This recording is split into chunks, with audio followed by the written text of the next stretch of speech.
창세기 50장 야곱이 죽자 요셉은 아버지를 껴안고 입을 맞추었습니다. 요셉은 자기 의사들에게 명령하여 아버지를 장사를 지낼 준비를 하게 했습니다. 그러자 요셉의 의사들은 야곱의 시체를 묻을 준비를 했습니다. 의사들이 그 일을 준비하는 데에는 모두 40일이 걸렸습니다. 그때는 시체를 묻을 준비를 하는데 보통 그만큼 걸렸습니다. 이집트 사람들은 야곱을 위해 7일 동안을 슬퍼했습니다. 슬퍼하는 기간이 끝나자 요셉이 파라오의 신하들에게 말했습니다. 여러분 괜찮으시다면 파라오에게 이 말씀을 드려 주십시오. 내 아버지가 돌아가실 무렵 나는 아버지에게 한 가지 약속을 했습니다. 나는 아버지를 가나안 땅의 어느 동굴에 장사 지내드리기로 약속했습니다. 그 동굴은 이 아버지께서 스스로 준비해 두신 동굴입니다. 그러니 내가 가서 아버지를 장사 지내고 올 수 있게 해 주십시오. 파라오가 대답했습니다. 그대 약속을 지키시오. 가서 아버지를 장사 지내드리시오. 그리하 요셉은 자기 아버지를 장사 지내러 갔습니다. 파라오의 모든 신하들과 파라오의 궁전의 장로들과 이집트 땅의 모든 지도자들이 요셉을 따라갔습니다. 요셉의 모든 집안 사람들과 그의 형제들과 요셉의 아버지께 속한 집안 사람들은 어린아이들과 양떼와 소떼를 고센 땅에 남겨두고 요셉과 함께 갔습니다. 병과 와를 탄 군인들은 요셉과 함께 갔습니다. 매우 엄청난 행렬이었습니다. 그들은 요단강 동쪽 아단의 타작마당에 이르렀습니다. 그곳에서 그들은 이스라엘이라고도 부르는 야곱을 위해 큰 소리로 슬프게 울었습니다. 요셉은 아버지를 위해 7일 동안을 슬피 울었습니다. 가나안에 살던 백성들이 아닷의 타작마당에서 사람들이 슬피 우는 모습을 보고 저 이집트 사람들이 크게 슬퍼하고 있구나 하고 말하면서 그곳의 이름을 아베 미스라임이라고 불렀습니다. 이처럼 야곱의 아들들은 자기 아버지가 당부한 말씀대로 행했습니다. 그들은 아버지의 시체를 가나안 땅으로 모시고 가서 마므레 근처의 막델라 밭에 있는 동굴에 장사 지냈습니다. 그 동굴과 밭은 아브람이 햇사람 에브론에서 산 것입니다. 아브람은 무덤으로 쓰기 위해 그 동굴을 샀습니다. 요셉은 아버지를 장사 지내고 나서 이집트로 돌아갔습니다. 요셉과 함께 갔던 요셉의 형제들과 다른 모든 사람들도 이집트로 돌아갔습니다. 야곱이 죽은 후에 요셉의 형들이 말했습니다. 만약 요셉이 아직도 우리를 미워하면 어떻게 하지? 우리는 요셉에게 나쁜 짓을 많이 했어. 만약 요셉이 우리에게 복수를 하려 하면 어떻게 하지? 그래서 그들은 요셉에게 사람을 보내 이렇게 전하게 했습니다. 아우님의 아버지는 돌아가시기 전에 이렇게 당부하셨습니다. 너희는 몸쓸 짓을 했다. 너희는 요셉에게 죄를 지었다. 요셉에게 말해서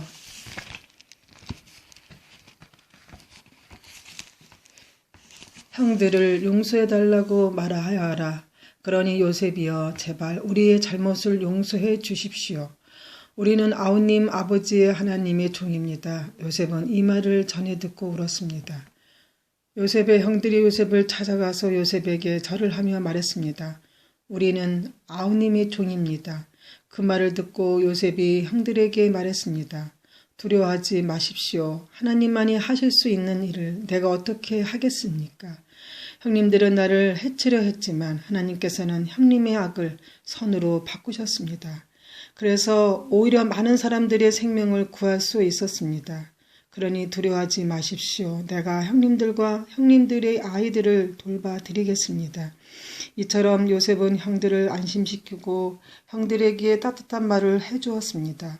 요셉은 자기 아버지의 모든 가족들과 함께 계속 이집트에서 살다가 110살에 죽었습니다. 요셉이 아직 살아있을 때 에브라임은 자녀를 낳았고 손자, 손녀들도 보았습니다. 요셉의 아들 므낫세에게는 마겔이라는 아들이 있었습니다. 요셉은 마겔의 자녀들을 자기 자녀로 삼았습니다. 요셉이 형들을 형들에게 말했습니다. 나는 이제 죽습니다. 하지만 하나님께서는 여러분을 돌봐주실 것입니다. 하나님께서는 여러분을 이 땅에서 인도해 내실 것입니다.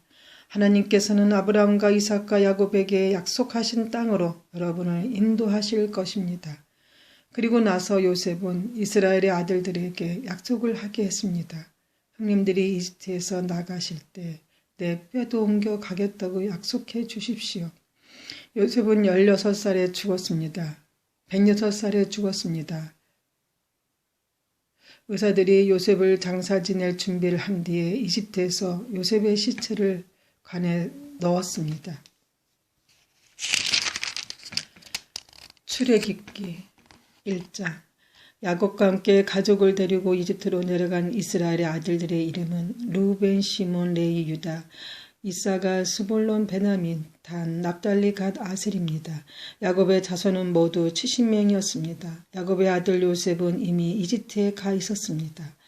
얼마 후에 요셉과 그 형제들과 그 시대에 살았던 사람들은 다 죽었습니다. 그러나 이스라엘 백성은 자녀를 많이 낳아 그 수가 크게 늘었습니다. 그들은 매우 강해졌고 이집트는 그들로 가득 차게 되었습니다. 그때 새 왕이 이집트를 다스리기 시작했습니다. 그 왕은 요셉이 누구인지를 알지 못했습니다. 그 왕이 자기 백성 이집트 사람들에게 말했습니다.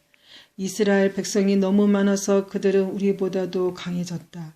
그러니 그들에 대해서 무슨 계획을 세워야 하겠다. 그렇게 하지 않으면 그들의 수가 더 늘어나게 되어 만약 전쟁이라도 일어나면 그들은 우리들의 적과 한편이 되어서 우리와 맞서 싸운 후에 이 나라에서 떠날 것이다. 그래서 이집트 사람들은 이스라엘 백성에게 힘든 일을 시켰습니다. 그들은 이스라엘 백성을 다스릴 노예 감독들을 두었습니다. 노예 감독들은 이스라엘 백성에게 강제로 일을 시켜서 파라오를 위해 비돔과 라암셋 성을 짓게 했습니다. 그 성은 이집트 사람들이 물건을 쌓아둘 수 있는 창고 성이었습니다. 이집트 사람들은 이스라엘 백성에게 더 힘든 일을 시켰습니다.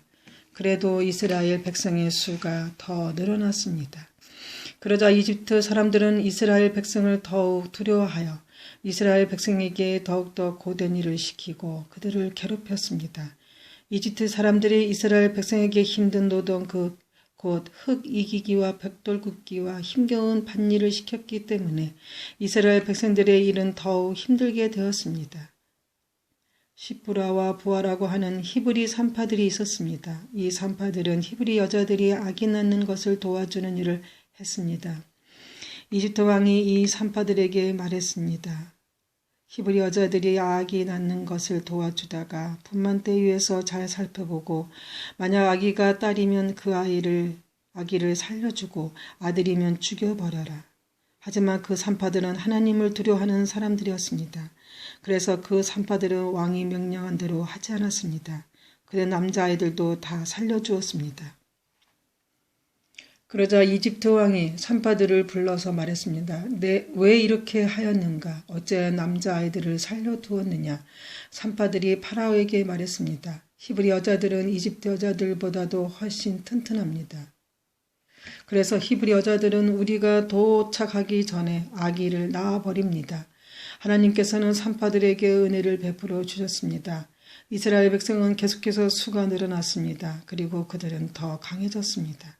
하나님께서는 산파들이 하나님을 두려워하였으므로 그들에게도 자손을 많이 주셨습니다. 파라오가 모든 백성에게 명령을 내렸습니다. 히브리 사람들에게 남자아이가 태어나면 그 아이는 나일강에 던져버려라. 하지만 여자아이는 두어도 좋다. 출애굽기 2장.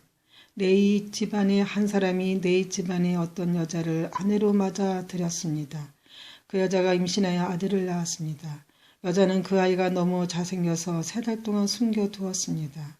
하지만 3달이 지나자 더 이상 아기를 숨길 수 없었습니다.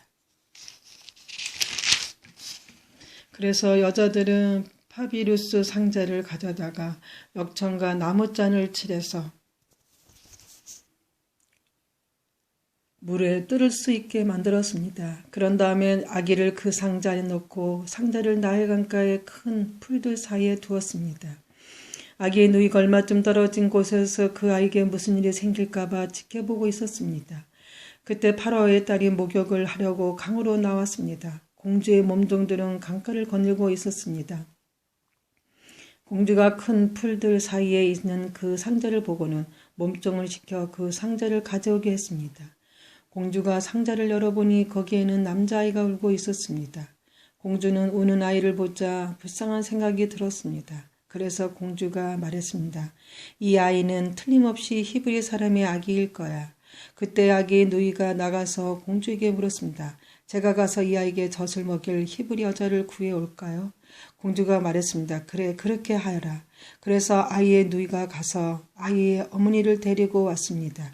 공주가 그 여자에게 말했습니다. 이 아기를 데려가서 나를 위해 젖을 먹여주면 그 싹을 주겠다. 그래서 여자는 그 아이를 데려가서 젖을 먹였습니다.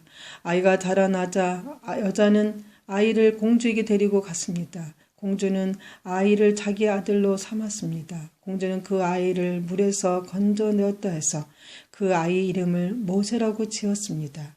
세월이 흘러 모세는 자라 어른이 되었습니다. 어느 날 모세는 자기 백성인 히브리 사람들을 찾아갔습니다. 모세는 그들이 힘들게 일하는 모습을 보았습니다. 또 어떤 이집트 사람이 자기와 같은 백성이 히브리 사람을 모질게 때리는 것을 보았습니다. 모세는 주변을 살펴서 아무도 없음을 보고 그 이집트 사람을 죽인 뒤에 그 시체를 모래에 파묻혔습니다. 이튿날 모세가 다시 나가니 히브리 사람 둘이 서로 다투고 있는 모습을 보였습니다. 모세는 그 중에서 잘못한 사람에게 말했습니다. 왜 당신과 한 핏줄인 사람을 때리는 거요? 그 사람이 대답했습니다. 누가 당신을 우리의 지도자와 재판관으로 세웠어? 그래, 이집트 사람을 죽이듯이 나도 죽일 생각이요. 그 말을 듣고 모세는 두려워졌습니다. 모세는 내가 한 일이 탈로 났구나 하고 생각했습니다. 파라오가 모세의 일을 두고 모세를 죽이려고 찾았습니다. 그러자 모세는 파라오에게서 달려나 미디안 땅으로 도망가 살았습니다. 하루는 모세가 우물가에 앉아 있었습니다.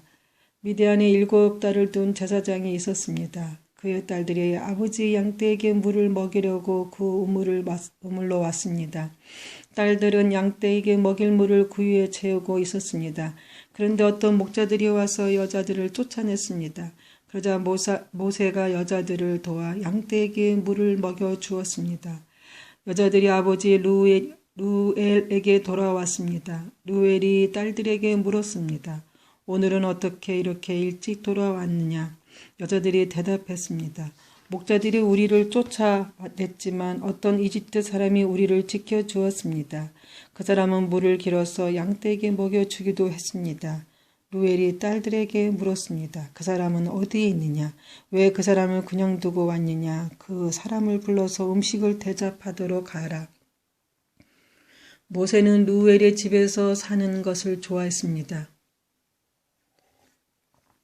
루엘은 모세와 자기 딸 시보라를 결혼시켰습니다. 시보라는 아들을 낳았습니다. 모세는 자기 땅이 아닌 곳에서 나그네로 살고 있었기 때문에 그 아들의 이름을 게르솜이라고 지었습니다. 세월이 흘러서 이집트 왕이 죽었습니다. 이스라엘 백성은 강요에 의해 너무나 힘겹게 일했기 때문에 신음했습니다. 그들이 도와달라고 부르짖었더니 하나님께서 그들의 소리를 들으셨습니다. 하나님께서는 그들의 소리를 들으시고 아브라함과 이삭과 야곱에게 하신 약속을 기억하셨습니다. 하나님께서는 이스라엘 백성의 고통을 보시고 그들에게 관심을 가지셨습니다.